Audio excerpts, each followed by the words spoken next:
And welcome back to the Justin Thurber Show. And as always, my co-host extraordinaire, Jim. How are we doing today, Jim? Doing good. Thanks for having me. Awesome. Hi. Really quick, before we get into what we're talking about today, how did you make out in last week's election? I won. What a great job. I, At least someone won. Maybe we should change this to the Jim Davidson at, show. at first, I thought I got the most votes in town because I didn't have any opponents, but there was a few other people that didn't have opponents. So I think there was like one or two other people that had a little bit more, but it was close. But yeah, it was good. Good overall election. Great results. So yeah, looking forward. Our first planning board meeting is tonight, so Nice. that'll be interesting. I'm kind of like the new kid on the block, so we'll see how that goes. Well, congratulations, and thanks for doing that and stepping up. We need more good people like you to get involved in politics to hopefully change things for the better. So, on this episode, we're going to discuss Justice Gorsuch and the comments he made about the COVID emergencies, how immigration is hitting home locally and nationally, and finally, we're going to look at the Harvard Harris poll on the approval and mood of the country. So, let's get into it. So, obviously everyone knows in the last couple of years there's a lot of things that went on. I think a lot of people around the country, including myself, was wondering, hey, where are the judges? Where are the lawsuits? Where are the lawyers? A lot of this doesn't look right or seem right. And this past week, after Title 42 and all that mess with immigration at the border, I guess the Supreme Court was ruling on it, and Justice Gorsuch made some comments. So I'm going to read the comments he made, and we can discuss it. So Justice Neil Gorsuch had a lot more to say, leveling harsh criticism of how government from small towns to the national capital responded to the gravest public health threat in a century. The justice, a 55-year-old conservative who was President Donald Trump's first Supreme Court nominee, called emergency measures taken during the COVID-19 crisis that killed more than 1 million Americans perhaps the greatest intrusion on civil liberties in the peacetime history of this country. So, if we could discuss this right off the bat, you can tell how this article's going. This justice, who his whole life has been dedicated to law and being a judge and looking at the law and how things are supposed to run, made a comment that these people don't like. So, what they're trying to do is undermine his valid points by giving credence, I guess you would say, to, oh, 1 million people died, and it was perhaps, it was a national emergency and all this other stuff. Like, this guy doesn't know what he's talking about. And I think this is the failing of the schools, maybe not having as many civics classes, people not understanding what rights are. I don't know about you, but when they say like unalienable God-given rights, it's not government-given rights. And the reason why they were said that way means no one should be able to take them away. And I think what a lot of people want to do is they want to say, hey, listen, your rights really aren't rights. Because if we can take your rights away, they're just, I don't know what you'd call them, right? Gifts. Gifts. Yeah, I don't the two things that stuck out to me on that were the most deadly virus to hit mankind. And again, most deadly for who? Because clearly different age demographics had different risk levels to the virus. So to say Yes. that it was just as deadly for young people as it was for elderly people is false face. So this article kind of goes on because then he said he pointed out to orders closing schools, restricting church services, mandating vaccines, and prohibiting evictions. His broadside was aimed at local, state, and federal officials, even his colleagues. Good, good. We had the data at the beginning, whether you agreed with it or not. We had a lot of data, but one of the things you heard throughout the whole pandemic was we were going through an emergency, and we haven't seen something like this in 100 years. And when the Constitution was made and the Bill of Rights and all this other stuff, they never would have seen this. But people kept telling them, historians kept telling them, when this stuff was going on and they were signing these things, they were living through a pandemic themselves. And I think what happens is they knew, our founding fathers knew that if you could say an emergency overrides your rights, that eventually tyrannical governments would find emergencies to override your rights. Yeah, exactly. It's and again, it's not like this was the first emergency in mankind either. It's not like this was completely unprecedented. There was numerous emergencies, numerous sicknesses. You can go down the list that happened before the Declaration of Independence. So obviously, this is something that they knew about, and they didn't Yes. write that.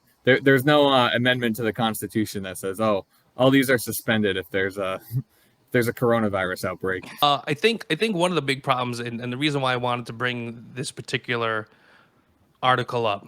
I'm glad the Supreme Court justices, a lot of them don't speak out. I mean, every once in a while they'll speak out. I'm glad he's speaking out. I wish more people would speak out because there's a lot of things that now that we're through it, or people think we're through it, that we have to look back and say, this should never happen again. I'm sitting here and like, you can't close schools down. You can't close churches down. You can't mandate things. And, I know people get in arguments with me, and there's a Supreme Court case it was from Massachusetts actually, but even how the people use that case isn't a correct application. The guy that said he didn't want a shot during the last outbreak in Massachusetts, they didn't force him to get it. They gave him a $5 fine. So I think what's happening is there's a big failing by a lot of people. I think a lot of people are afraid, and we shouldn't govern based on fear. We shouldn't make laws and policies based on fear. And here's my thinking, especially through all this. If we don't have people in charge that can be level-headed and not fearful during times of crisis, they should be removed. I mean, sometimes I think of it this way: like you're watching a war movie or some sort of movie where there's a lot of action going on, and maybe things are going on, and people are, either getting shot at or buildings on fire and stuff. And you have this person going absolutely crazy, like, oh no, what are we gonna do? And starting to do all the stupid stuff. Would people follow that person, or would they follow a level-headed person that says, hey, listen, we need to do this, and is under control and has composure, right? I would follow that type of person. And maybe what we should do is change the laws that if you're losing your mind during an emergency, you should probably lose your job as a political figure. And I think the biggest question out of all this is, where are the results? Where are all the lives that were saved in the data of going through all these emergency powers, of all these shutdowns? So you would think that, if you had states that opened up, states that stayed relatively open, Texas and Florida, they would have significantly more damage to them from the virus than states that stayed in lockdown, like California and New York. And when you look at the data, it's almost the exact opposite. The people in the states that opened up built up natural immunity quicker. Yes. And not only just from the virus was there not there's no statistical difference that the in most cases the places that locked down got hit harder by the virus, and not even counting all the damage that was done from locking the economy down, then opening it back up, then locking it down, and then the vaccine mandates, which a lot of people are having health reactions to, et cetera, et cetera. Yeah. The other thing I think that should happen is, if Supreme Court justices see this, right? Obviously, I think a lot of people saw like civil liberties were being denied, that any case should have been fast tracked. They should have fast tracked cases. Say, listen, this can't wait for the typical process of the Supreme Court. And you know what? The Supreme Court, I know they only take so many cases a year, and then they have recesses, and they do. You know what? Do your job. Do your job. If people's rights are getting trampled on, guess what? Especially during 100-year events. Well, I'm sorry that you happen to be the justices during this 100-year or every 100-year event. But you know what you can do? You can come in and do something and help people out. So let me get to the next page of this, because there's some interesting things on this too. So the emergency orders about which Gorsuch complained were first announced in the early days of the pandemic when Trump was president, and months before the virus was well understood and a vaccine was developed. The thrust of his complaint is not new. He has written before in individual cases that came to the court during the pandemic, sometimes dissenting from orders that left emergency decrees in place. So again, I think I like this guy then. He was dissenting. We shouldn't be leaving these emergency decrees in place, because that sets a bad precedent. If all it takes is an emergency for people's rights to go away, you don't have rights, especially God-given rights, right? Like that whole part about inalienable God-given rights was put in there to say you don't get them from the government. The government can't take them. The government can't mess with them. They're your rights, no matter what. No one can take them from you. And I think this was a travesty what we went through. Oh yeah. So here's the other one. I think like, it's always funny because it was 3 years. It seems like so long ago. It wasn't that long ago. This whole thing, but there was just so much that happened. So here's another one about the eviction moratorium. With Gorsuch and five other conservatives in the majority, they ended the eviction moratorium and blocked a Biden administration plan to require workers at larger companies to be vaccinated or wear a mask and submit to regular testing. Once Amy Coney Barrett joined the court after Ruth Bader Ginsburg died, they ended restrictions on religious services in some areas. So I paused for a second because I'm going to say it. I'll say it now. What they did, and a lot of people I think forget, is they used OSHA, or they were trying to use OSHA, to force companies with over 100 people in there to have to get the shot. So you have this unelected bureaucracy. Again, like we've talked about in how many episodes now, is they build these bureaucracies, and then what they do is they use their bureaucracies that you didn't vote for against you. So I think what they did is they said, "Hey, listen, we'll scare businesses, and no one wants to fight OSHA." I was working at a company, and they were like, "Listen, if OSHA comes down with this, we might have to because if OSHA just happens to show up to your business and you didn't do this, then you're in trouble and you're penalized and fined." Right? Like strong arming companies to do that. Yeah, exactly. Yeah, one thing I was going to say, and a lot of it's still like uncertain. None of this stuff was coded into law. So you had situations where, like, if you went into a business, for example, you'd have the board of health cracking down on individuals in the town.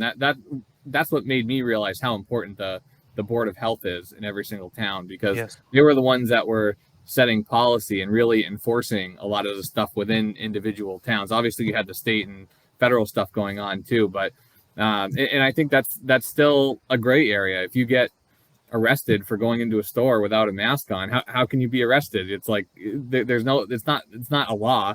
So worst they can do is remove you. So not only do all these things infringe on your civil rights, but they create all these gray areas and kind of make up laws as they go. Yeah. Well, he had a couple other good points in this article. He wrote, "One lesson might be this: fear and the desire for safety are a powerful force. They can lead to a clamor for action, almost any action, as long as someone does something to address a perceived threat. A leader or an expert who claims he can fix everything, if we only do exactly as he says, can prove an irresistible force." He also wrote, "The concentration of power in the hands of so few may be efficient and sometimes popular, but it does not tend towards sound government." How And I many and times do we hear, "Oh, if it just saves one life, it's worth it. Oh, if it just saves one life," and it's like, and meanwhile, look at the ex, aftermath. You have all this damage that it's caused. It's taken in more lives. experts, right? Yeah. That's the other thing. Like, oh, this person's an expert, and oh, if you do what we say, and oh, it was 2 weeks, 3 months, 2 years it turned into, and then what happened when things weren't obviously when things weren't going their way and things weren't. What do they do? Like politicians always do. Well, if those people had listened to me, we'd all be better. So blame those people, not myself. And that's another thing we really have to stop is and really be good at looking at is when politicians stop blaming other people for their inadequacies, we need to hold them to account. Plain and simple. It wasn't my neighbor doing something wrong. It wasn't this. You made these policies. These policies don't work. You should pay. But they're very effective at not taking the blame and pointing it on everyone else. There was one thing I disagree with him. The last sentence of this article I had, he wrote, "Make no mistake, decisive executive action is sometimes necessary and appropriate, but if emergency decrees promise to solve some problems, they threaten to generate others." So I still think that there's most emergencies out there that aren't really that big and aren't emergencies, and we should be adults enough to make our own decisions. Yeah, and I think what you're talking about too is essentially skirting the process. So the way that the process is done is that your legislatures would meet. So you'd have your House and your Senate would meet to sign a law, and then your governor or the president would vote on it.